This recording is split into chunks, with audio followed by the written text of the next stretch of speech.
Hey everyone, this is Kale from wordofmouth.org, and I'm here with Word of Mouth Crash Course speaker Jason Duty. How you doing, Jason? Doing great, Kale. Thanks. Cool. So can you tell us about the class you'll be teaching on May 10th?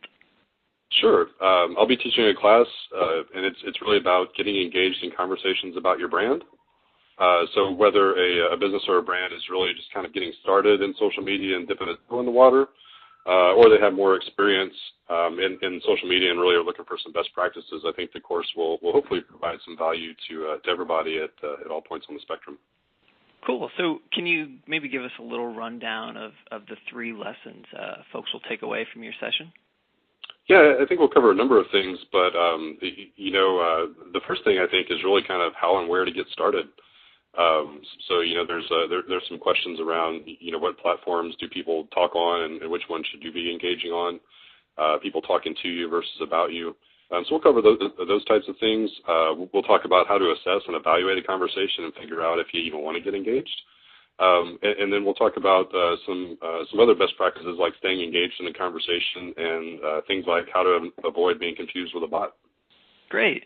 Can you maybe expand on that, on your point there about how you assess which conversations to engage and which ones to skip? I think that's a challenge for a lot of businesses, both big and small, is, in the whole scheme of conversations, which ones do you respond to, and, both positive or negative, and which ones do you leave alone?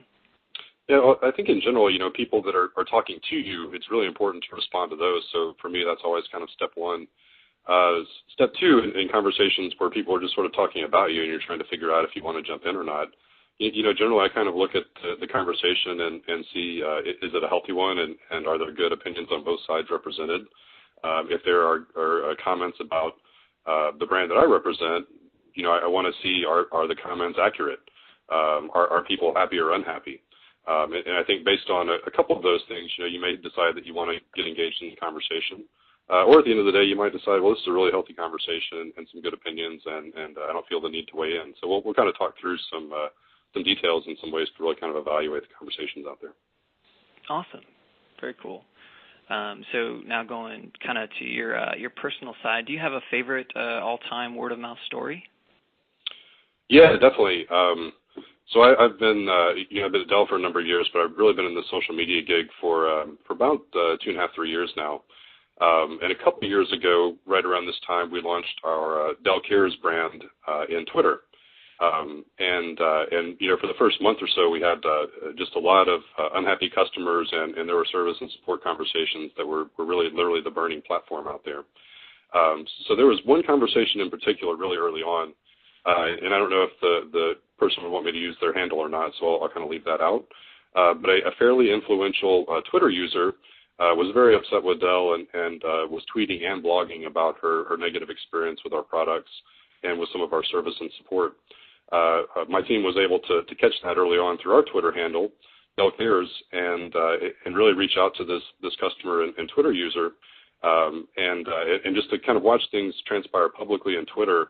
You could see that the team offered to help, that they got engaged in a resolution conversation, and then not too long after that, there was a tweet that others just looking on would recognize as Dell saying we think this one is fixed. So the really neat part of it was this customer who was really upset with us to begin with and was saying things like, I'm never going to buy your product again. After this resolution experience, not only tweeted us some really positive comments back that her faith in Dell had been restored, but she also wrote this really nice blog post about the Dell Cares team and what Dell was doing in social media support. So that was kind of one really neat thing about it. The second neat thing was that as she started to tweet about her blog that she had written, some other users came out of the woodwork and also started commenting about positive experiences they had with Dell Cares as well. So it was all really about picking a good conversation to get engaged in, and then seeing a great turnaround story and then some really positive word of mouth come after that. Awesome. So you're going to come in to the Word of Mouth Crash Course in Austin on May 10th. You're going to teach us all how to do that, right? That's the plan. Awesome. Well, hey, thanks, Jason. And for everyone else, that's all the time we have for now. But you can come to the wordofmouth.org crash course. It's in Austin on May 10th, and you're going to hear from Jason and a whole bunch of other brilliant word-of-mouth marketers. It's going to be one day of love, happiness, and word of mouth. Go to wordofmouth.org/crash course to register.